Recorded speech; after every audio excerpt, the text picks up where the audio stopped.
Assalamualaikum. My name is Muhammad Ali Raza and welcome to my YouTube channel, First Year Second Year Chemistry. Today I will talk about the kinetic theory, the important topic of the first year chemistry. So let's start. First point है जी history कि kinetic molecular theory आई कहाँ से, किस किस scientist ने इसमें vital role play किया है वो हम देखेंगे। अब हिस्ट्री में क्या है जी, फर्स्ट से पहले जो है ना बर्नौली ने 1738 में उसने काइनेटिक मॉलिक्यूलर थ्योरी दी। ठीक है, it put forward kinetic molecular theory, उसको KMT भी लिखते हैं, काइनेटिक मॉलिक्यूलर थ्योरी।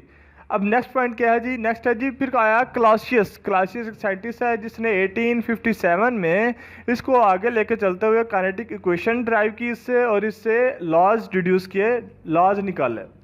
फिर नेक्स्ट बारी आती है जी मैक्सवेल की, उसने दिया जी law of distribution of velocities. अब law of distribution of velocities क्या है, अब जिस तरह किसी क्लास में डिफरेंट स्टूडेंट्स हैं उसके मार्क्स भी डिफरेंट आए हैं। ठीक है, अब रिजल्ट जब शो करवाया जाता है ना आगे बड़ी मतलब ऑफिसर्स को, तो एवरेज की फॉर्म में होता है, वो ये नहीं बताया कि इसके इतने ये इसके इतने, एवरेज की फॉर्म में होता है। तो इसी तरह गैस के मॉलिक्यूल्स में भी क्या है, किसी मॉलिक्यूल की वेलोसिटी कम होती है, किसी की ज़्यादा होती है, तो उस पर हल क्या किया जाता है, फिर उसको एवरेज की फॉर्म में हम डील करते हैं। तो इसीलिए जो मैक्सवेल ने फिर दिया law of distribution of velocities. ठीक है, नेक्स्ट फिर आती है जी बारी आती है जी बोल्ट्जमैन की, उसने क्या किया, उसने law of distribution of energies provide की। ठीक है, तो ये थी हिस्ट्री काइनेटिक मॉलिक्यूलर थ्योरी की। अब आते हैं इसके मेन ऑब्जेक्टिव की तरफ, जिस पर हमने वीडियो बनाई, क्या है जी पोस्टुलेट्स ऑफ KMT या काइनेटिक मॉलिक्यूलर थ्योरी। अब इसके पोस्टुलेट्स क्या हैं, सबसे पहला जो इसका पॉइंट है ना वो मॉलिक्यूल की डेफिनेशन कहता है, वो क्या है जी, every gas consist of large number of small particles called molecules. कहता है गैस में ना बहुत ज़्यादा छोटे पार्टिकल्स होते हैं जिनको मॉलिक्यूल्स कहते हैं, like helium, neon, argon etcetera. Next point क्या है जी, नेक्स्ट है जी the molecules of gas move randomly and collide with one another and with the wall in return change the direction. पहले वो बात करता है कि मॉलिक्यूल्स को कहते हैं, फिर अब आता है मॉलिक्यूल्स के बिहेवियर पर, मॉलिक्यूल्स करते क्या हैं। कहता है जी मॉलिक्यूल जो है ना रैंडम मूव करते हैं, कोई इधर कोई इधर कोई ऊपर नीचे, इस तरह रैंडम मूव करते हैं। तो इस तरह क्या है, आपस में कोलाइड करते हैं, वॉल के साथ कोलाइड करते हैं। तो जब कोलाइड करता है तो उससे उनकी क्या है, डायरेक्शन चेंज हो जाती है।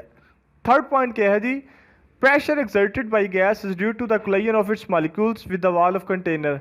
अब वो कहता है कि वो जो कोलिजन करते हैं सेकंड पॉइंट में, उसका रिजल्ट क्या है, उसका रिजल्ट ये है उससे प्रेशर एक्सर्ट होता है कोलिजन की वजह से। The collision among the molecules are perfectly elastic. कहता है वो जो कोलिजन होते हैं वो परफेक्टली इलास्टिक होती है। अब इधर वर्ड आया है जी इलास्टिक। इलास्टिक का वर्ड क्या शो कर रहा है, इलास्टिक होता है कि energy before and after the collision remain conserve is called elastic. ये बहुत इंपॉर्टेंट पॉइंट है, बहुत इंपॉर्टेंट डेफिनेशन है, मोस्टली एग्जाम्स में आती है।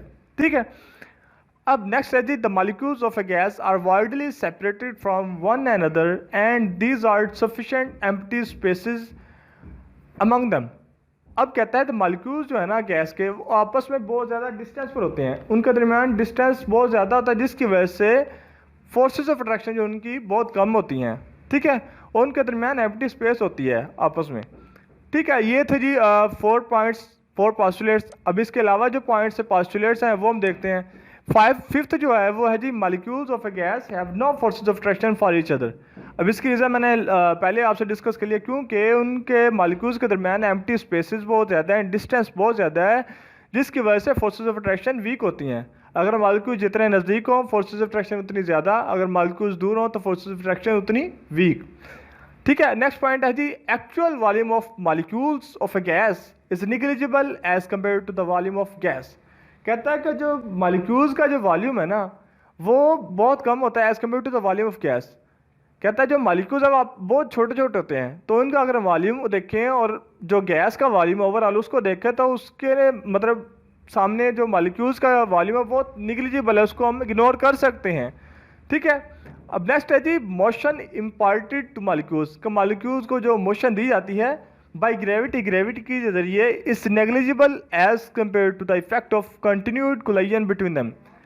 अब कहता है फर्ज क्या गैस के मॉलिक्यूल्स, उनको अगर हम ग्रेविटी के जरिए मूव करवाएं, उनको मोशन प्रोवाइड करें, तो वो बहुत थोड़ी होगी एज कम्पेयर टू उसके जो वो मूव करते हैं कोलिजन के नतीजे में। ठीक है, कोलिजन के नतीजे में जो मूवमेंट होती है वो बहुत ज़्यादा होती है, और ग्रेविटी के जरिए जो मूवमेंट होती है बहुत निग्लिजिबल होती है, कम होती है। लास्ट पॉइंट क्या है जी, एवरेज काइनेटिक एनर्जी जो है ऑफ गैस मॉलिक्यूल्स अच्छा, एवरेज काइनेटिक एनर्जी क्यों? क्योंकि हमने जो वेलोसिटी है वो एवरेज ली है, तो काइनेटिक एनर्जी क्या होती है 1/2 mv²। तो वेलोसिटी एवरेज है तो काइनेटिक एनर्जी एवरेज। तो average kinetic energy of gas molecules varies directly as absolute temperature of gas. अब इसका मतलब क्या है कि एवरेज काइनेटिक एनर्जी वो कहता है कि टेम्परेचर के डायरेक्टली प्रोपोर्शन है। इसका रिलेशन मैं आपको शो करवाता हूँ किस तरह ये डायरेक्टली प्रोपोर्शन है। ये आपसे ये देखिए, ये रिलेशन है 1/2 mn c² डायरेक्टली प्रोपोर्शनल है टेम्परेचर के। ये काइनेटिक एनर्जी है, काइनेटिक एनर्जी क्या है 1/2 mv²। तो ये भी 1/2 mv² है। अच्छा, ये n क्या है? n जो है नंबर ऑफ मॉलिक्यूल्स हैं, ठीक है। 1/2 mv² में उसने नंबर ऑफ मॉलिक्यूल्स की टर्म को इंट्रोड्यूस करवा दिया, ठीक है। तो ये टर्म क्या है जी? एवरेज काइनेटिक एनर्जी है। ये डायरेक्टली प्रोपोर्शनल टेम्परेचर के, अगर प्रोपोर्शनलिटी खत्म करेंगे तो ये आ जाएगा जी = kT। ये रिलेशन आप नेक्स्ट वीडियो में इंशाल्लाह देखेंगे हम, ठीक है। तो ये रिलेशन शो करता है जी average kinetic energy is directly proportional to temperature. तो ये आज का बहुत ही इंपॉर्टेंट टॉपिक था। So stay tuned and stay happy. Thank you.